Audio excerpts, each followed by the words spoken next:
Masembe okubatuusako ebintu ebyenjawulo olunaku olwaleero oba omukulu 14K Bwongo. Ekigambo Bwongo ekyo kiba kyanjawulo nnyo agenda kitubulira. Ombi Masembe ninayiwa neno omukulu nagenda tubulira lwaki yavudde mu Texas. Texas ene badde babesinga nnyene ekawempe batambula nnyo ekawempe era tuli ku tikotero waneeno ekawempe agenda kuba tubulira lwaki yavudde wa Fresh Kid bamukubye yabbye akasimu ka Fresh Kid yabbye ka Francis kiki ekyamugyeyo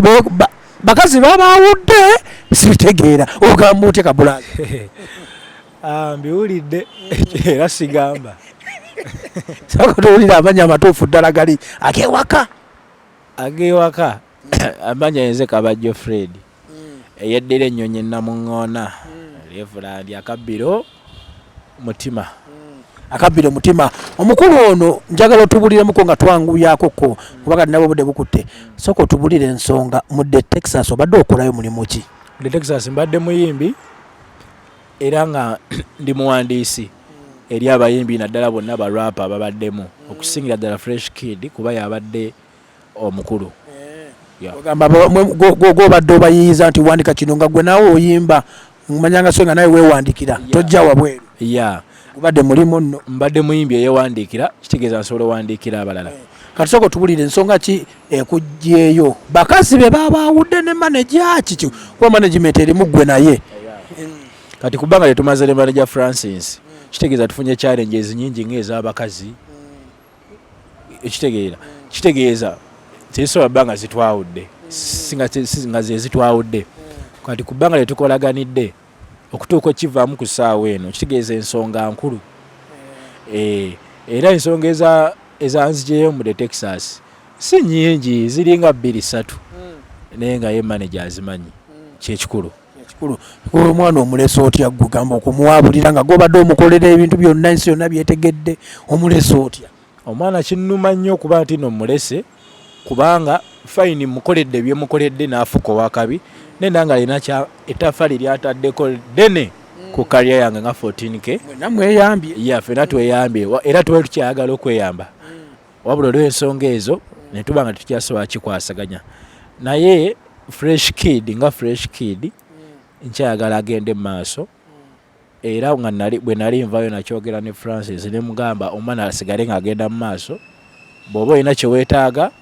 ng'olaba nze nsaanidde okikola oba kisaana nze wendi nsobola okikola bwe mba nange nina kye neetaaga nsobola okujja nange nenkwebuuzaako naye eyenkolagana yeesigalewo naddala ku Fresh Kid kuba nze ebisinga nsobola byekolera nsobola okwewandiikira nsobola ofuna management endala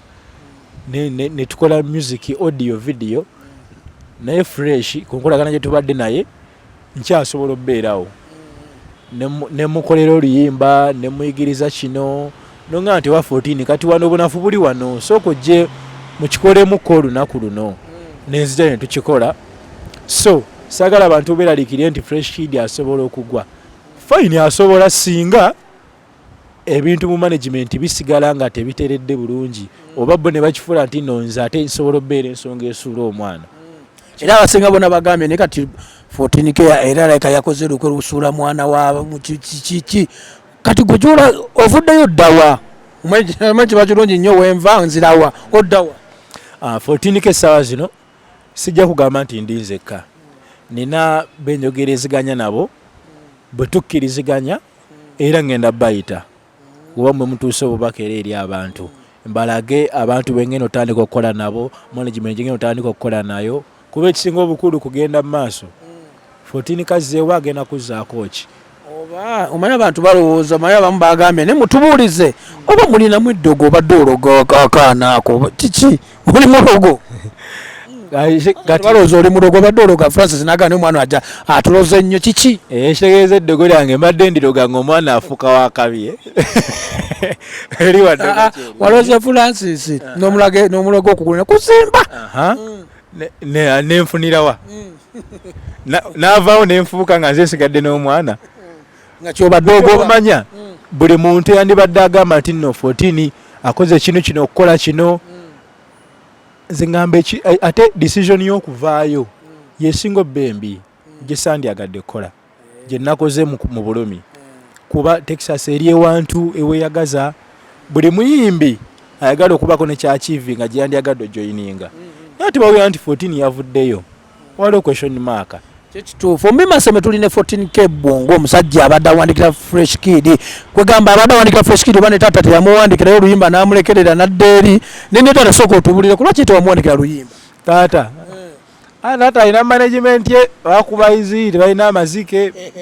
bekyaba yaŋŋambye nakola aba bino obuyimba bwe nawandiika taata ye waayogeddeko naye ye ayogerawo ki taata era ng'omuzadde nayogerako naye oba nayogeddeko naye naye era ng'omuzadde era kuba kwenyamira eri omwana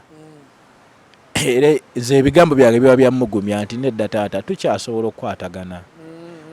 kuno okwawukana si kwe kuli ebya manyi waliwo enjawukana eno ne muleteekawo embeera woyisesasi nange sagala yitawo biki temusobola agenda mu maaso era muzeeyi namugambye nze kyosagala kibeerewo simanyi Francis yekyalowooza oba yekyazaako naye nze nga nze omutima gwange gukyali open eri kye baagala kyonna. Kyeza Francis ne bwakira n'agamba mbu wa brother komawo tuwaba buzibu. Nedda. Oddayo. Nedda. Toddayo wasazeewo fuulu.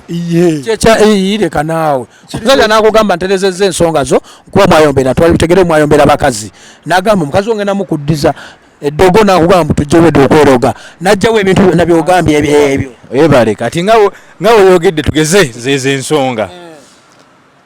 14 okuvayo n'enkola post. Nti nvudde mu Texas kuze ku ndowooza yange yewa final decision kitegeeza byonna biganye okitegeera kyeza wamugambanga ebintu ozobimugamba kitegeeza time ebadde we musobola okwesootingira ng'omanyi kampu fayini tubadde mu masanyu nga mutulaba buli kimu kitambula bulungi naye temubulamu era ffena tuli bantu so ebyo byonna bibaddenga muze mumunnyonnyola solo z'omunnyonnyola naye nga tatereeza manja Francis kati mbadde nsaba manager Francis nange nkusabe nga ndi wanene ku kamera mukulu ono yategeera omwana oyo yabadde amutegeera yategeera sayansi yenna nze nga nze nsala ya sigamba muno simanyi byammwe byabacyankalanyiza naye buli omu yeetaaga munne Fresh Kid yeetaaga 14K Bwongo naye manager weetaaga taata yeetaaga ne mama bonna kuba soosi y'omwana okufuuka kyali ono ate naawe amaanyi gotaddemu bonna abadde ayambagana muno kati nze mbadde nsaboddeyo si mu bubi mulo anti kaakati ekyokuddayo kirungi era nange nandikyagadde naye ekisinga obukulu kati essaawa zino navuddeyo nze mpanya ekitiibwa okusalawo kwange yensonga lwaki oba oli mu kuwandika nnyimba yensonga lwaki ndwawo okusalawo kiyinza oba kino kyenakoze kintwalidde omwaka angeza bugeza kitegeeza okusalawo kwange nakuwadde ekitiibwa wabula ekyo kyoyogeddeku kyekisinga obukulu bwe tuba tukyasobola okukwatagana ne tuyamba omwana nze ndi muntu mukulu am 18 and above I can hustle nsobola okutoba n'abantu be mba nfunye abalala wabula omwana ffe tusobola omusalirawo yali below 18 kati percentage eno ebadde etya kati percentage nga bwe watajja jimbuuza ng'ebintu bitambula bulungi kati bwe jimbuuza kati era sobola kugikunnyonnyola kuba wavuddeyo percentage by the way percentage yali mu mawulire buli omu yagiraba 30% management tewali atakimanyi kati awo toyagala nkunnyonnyola etya ali management mugirimu babiri mwene sente zaawukana ebintu ebyawukanya abantu bibiri sente na bakyala management erimu bantu babiri osobola ninga Fresh Kid nga bwali nga muli abantu babiri topu waggulu mmwe kati nze nga nze kyemanyi ku management fine muba abantu babiri ne weetaaga amasembe kati kyeŋŋamba okubanga muli babiri mwe mumanya nti ono yajja omwambaza ono yajja okola mwe musalawo ekyeza mwe bavuga ekintu naddala gwe gwovuga ekintu kubanga omuyese nga tayimba bintu anti wulira kino kyenkubabulamu bulaza kiri bwe kiti omuyawe okuyimba kwe kwe kubeezaawo kampuni omuyawe yalwa Fresh Kid okuyimba kwe okuyimba kwe kwe kubeezaawo ki